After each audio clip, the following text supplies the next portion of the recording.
deal breakdown. Let me invite Tristan real quick. Oh, wow, we got 24 people. What's going on, Henry? Tristan mindset. So, someone sent us a deal. Let's see if he hops on this bad boy. Tristan just sent us a deal.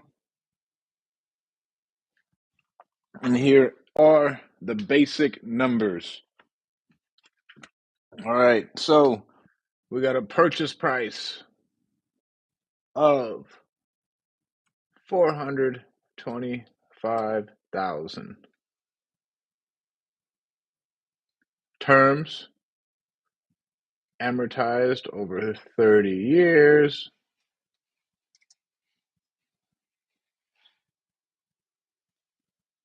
Balloon, 5 years, 3% interest. Now, everybody say it with me real quick. Balloons are for clowns. Right there. And then it's 11% down. So, while we wait for Tristan to hop on here, what we're really looking for, when and if I would ever do a 5-year balloon. So, what is our ARV on this property? My ARV on this has to be, let's say, greater than, I would say, at least 700K. Let me see if Tristan's on here. And the reason it needs to be greater than $700,000 is so I can make sure I have an exit.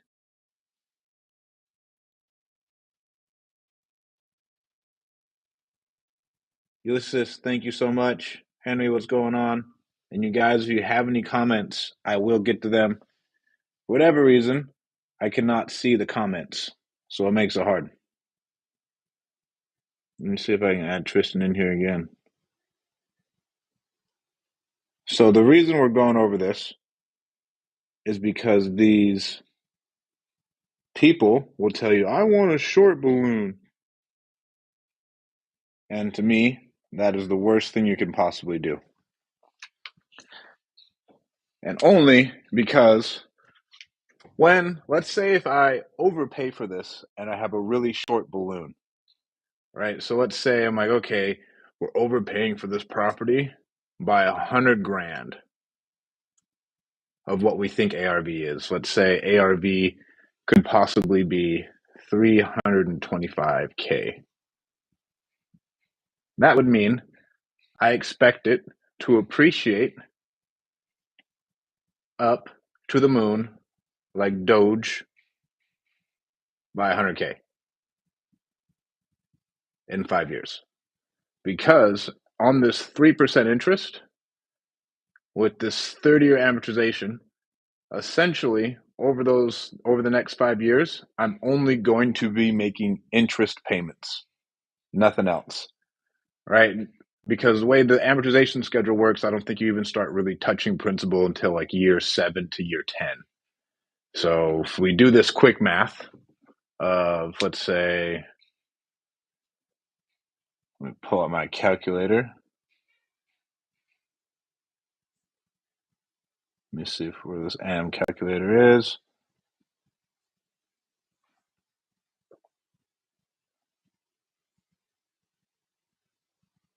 So if I put 3% interest, and I can go 425.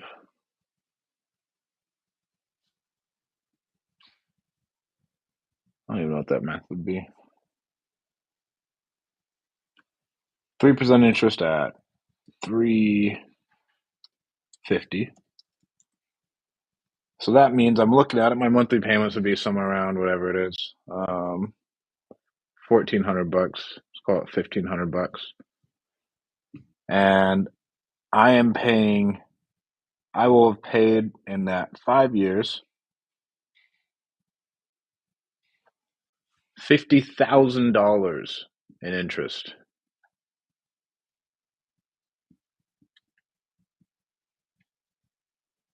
And over that same amount of time, I will have about 300K left on the loan balance. So if I am going to have a balloon, I want to feel safe in knowing that, like, okay, if I do that, I can go and I can refinance, or I can bring money to the table again once something goes wrong, right? Because if I'm buying it and I'm overpaying it, it's worth 300,000, and then again I'm at $300,000 again, then I got to go get a normal loan, and I might have to bring money to the table, which could be hard. So what I'm looking at with this, and this is just the exit, where am I going to be? Because this is good. This is good. We're waiting on Tristan to see what the ARV is on this, and this still could be good. And the only time I really care about the overall purchase price is whenever I think the balloon is going to be. Because if this was let's say, a zero balloon, so this was just a 30-year loan, I would say, bro, do the deal. You're at a 3% interest rate with 11% down. And he said it's rent ready. You don't need to do anything, bro. Like, that's golden. Like, you're there. You're not going to be able to go to a bank and find a property like that that's going to actually What's going on, Tim? Master Tim, I'd love to hear your feedback. This is what I'm seeing as, and I don't know why I have it mirrored on Facebook, but it won't mirror it. This is what I am seeing as far as why I'm saying balloons are for clowns, because you're going to put yourself in a position to where, yes, even though the owner's carrying it for you, they could come back and snatch that bitch up from you really, really quick. So next thing I'm seeing is like, okay, my purchase price. And the reason I say I want to buy it at like a wholesale price if I'm going to do a 5-year balloon, because I think tomorrow, whenever anything happens and I'm like, okay, well, tomorrow, when I say tomorrow is what I mean, I'm thinking about my balloon as soon as I close, right? I'm monitoring interest rates. I'm thinking about all that shit day one. So that makes it kind of hard. To where if it was a 10-year out, it'd be fine. And if it's a 1 year, that's really just a hard money loan. And so the shorter that balloon, the deeper I want to buy it in my overall purchase price is just my my rule when I'm thinking of stuff. Because one thing that is going to happen with a lot of these different syndicators over, let's say, the next 18 to 24 months is that a lot of them got into some short-term debt, like a 2-year bridge loan or whatever it is, and then they're going to go and refinance. They thought they're going to refinance at a 4% rate. Let's say they refinance at a 7% rate, or they can't refinance at all, and then they are shit out of luck. And then that's when a lot of people are going to go, and those people get foreclosed on. They're going to pick up those deals. Let's see if we got Tristan in here yet. What's going on, Juan? Oh, hey, Peter. Michael, no, I can't write neither, bro. I don't listen to women either, bro.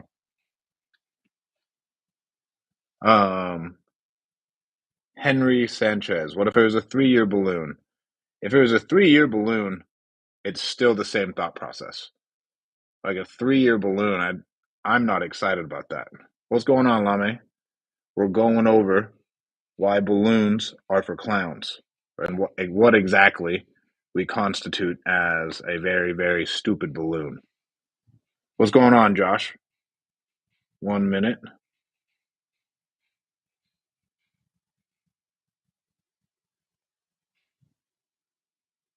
All right, we're back.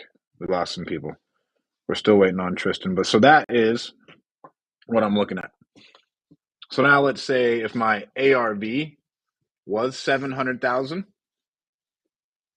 I would be super stoked about this, right? Because I would have no problem going and find a lender who would give me a loan on that. Now I'd have a property with only a $300,000 loan balance at 700K ARV, and over that time, let's say it goes up to like 750. That's not unreasonable over a 5-year span. Or maybe it goes down, right? Balloons are for clowns unless you know how to cash flow. And even if you know how to cash flow, if you're putting yourself in a wonky situation for that balloon, it's still for a clown. Ulysses, when would you want to use balloons? I mean, a lot of sellers just want to have a balloon. We have a 10-year balloon on a property that we're buying right now. And I know at the end of that 10 years, it'll be there'll only be about $200,000 left on the facility, and it'll be worth anywhere from 1.3 to 1.7 million dollars. And that's with zero appreciation in that market. And so with that being said, I feel safe because then I only have, let's say, 200K. I think it was like 197 left on that loan, and it's worth 1.3, let's just call it 1.5 million.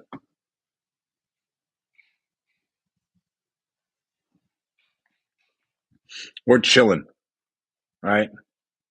We sell it, we're netting at the end of that 1.3 million.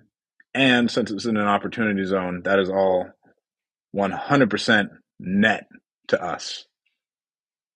So that's the way I'm breaking that down. Yeah, so the longer the balloon, the better. Who's this? Josh? What's going on, Josh? So yes, the longer the balloon, the better. Just for the fact where I don't ever want to put myself in really weird situations or wonky situations. I just want to feel comfortable and I don't want to be thinking about my debt. That's what freaks me out, right? And this, again, you could take it on with your own risk tolerance. But if I was going to buy a property, right, and let's say overall right there, our property was worth, um, like I said, let's say it's worth 300K right now. And then at the end of our 5 years, it's worth 300K. Let's say it only appreciates $50,000. So now we have a property that's worth 350. It's still not the end of the world, but it's not a fun exit. I don't think it's a great deal, right? And depending on what, and so he's more than likely going to Airbnb this property. We could go over this with him. Um, you may just want to take all that cash flow from that Airbnb and pay down some extra principal just so you feel a little bit more safe. But that's, again, up to your own risk tolerance. So, yes, balloons are for clowns. Ideally, and again, all these terms are awesome.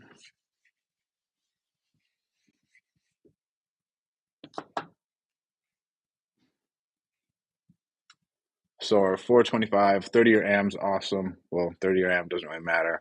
Balloon of 5 years, that's the scary part. 3% interest rate, nice. 11% down. That's better than what you'll get on most other properties right now. I mean, we can get into other properties for less, but I'm happy with it. And so, who was that? Henry. The only thing I'm looking for now is okay with that 5 year.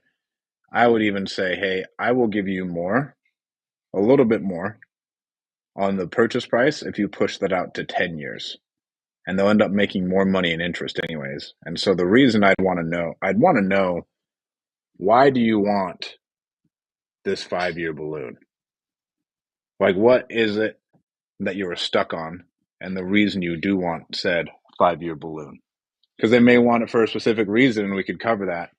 And by, hey, you know what? That's not really that good of an idea. Why don't we do this instead? And then we could solve their problem with that.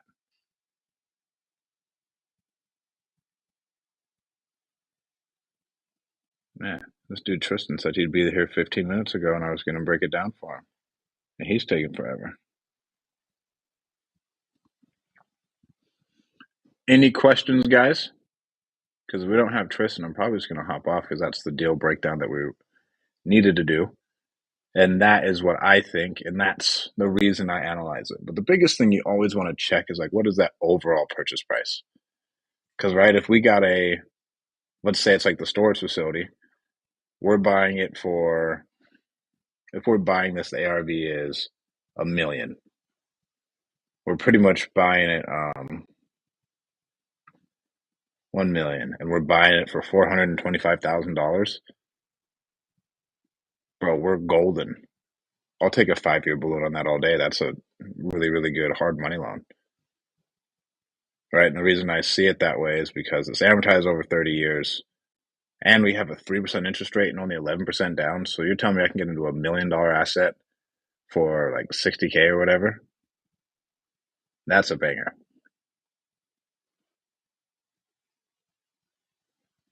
Yeah, you could do a cash out refi. You could bring in other cash. You could sell it. It all just depends, right? I think those are like the three options you would want to use: is cash out refi, sell it, or something else. But that's how I'm breaking that down. But if we're at $1 million purchase, we're buying it at fucking 45%. We have a 5-year balloon. I'd say do that all day. Generally, when people are asking for a 5-year balloon, they know what they're doing, and they would say they want it for a reason. And whenever you're doing these, don't go for it. The number one thing that I say in times like this is just saying, like, hey, honestly, me and you are going into a relationship for 5 years. And the last thing I want to do is have you take the property back from me. Like, I don't want to get foreclosed on. Me and you are going into a deal. I'm going into a deal to make as much money as possible. And I'm trying to help you make as much money as possible and solve your problems. In order for us to do that, we both have to do this in a way that we could both feel safe and comfortable. So that is the absolute number one way to get that done. Well, if the dude Tristan isn't here, man, I'm out of here. I will talk to you guys soon. If nobody else has any other questions, this is a solid 5-minute live on why balloons are for clowns and your possible downsides and how you can exit the right way if you want to.